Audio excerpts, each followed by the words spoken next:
আসসালামু আলাইকুম viewers and subscriber, সবাইকে স্বাগতম। নতুনদের জন্য এবং ব্যাচেলারদের জন্য আমি সহজ রেসিপিতে খিচুড়ি রান্না করে দেখাবো, তার সহজ পদ্ধতিতে।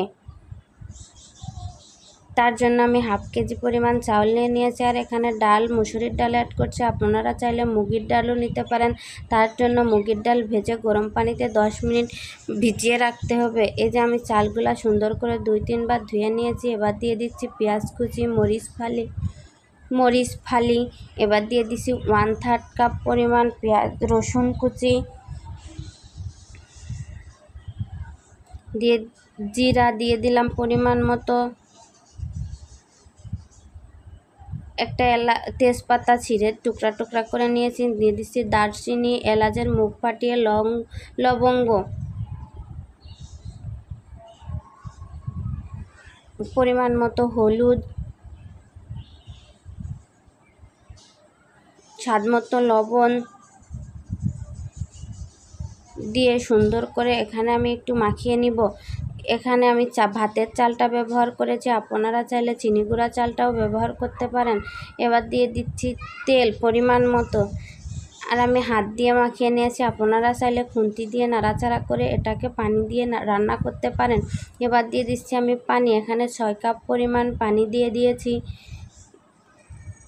এবার চুলাতে বসিয়ে দিয়েছি। দেওয়ার পরে আমি জাল দিয়ে 20 থেকে 25 মিনিট মতো রান্না করব।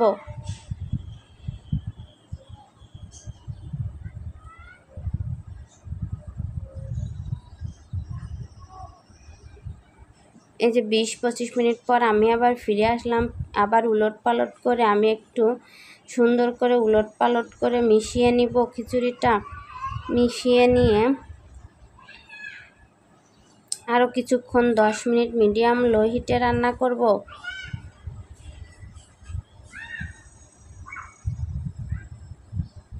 আমি দিয়ে দিচ্ছি এখানে একটু সরিষার তেলটা অপশনাল, আপনারা চাইলে দিতেও পারেন আবার নাও পারেন।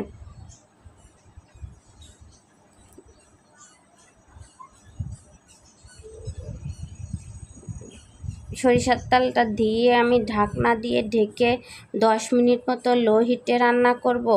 আর এদিকে আবার আমি নিয়ে নিচ্ছি পেঁয়াজ কুচি আর শুকনো মরিচ ভেজে লবণ দিয়ে চটকিয়ে সুন্দর করে সরিষার তেল দিয়ে মেখে নিব খিচুড়ির সাথে, তাহলে খাবারটা আরও জমে উঠবে। এই যে আমি এখন খাবারটা পরিবেশন করে নিয়েছি। দেখেন আমার আচার, লেবু, শুকনো মরিচ ভর্তা, ডিম ভাজি, তাহলে খিচুড়িটার স্বাদটা আরও বাড়িয়ে তুলবে। এভাবে 1 প্লেট খাবার নিমিষেই খাওয়া যাবে। সবাইকে আল্লাহ হাফেজ। যদি ভালো লাগে তাহলে লাইক করবেন।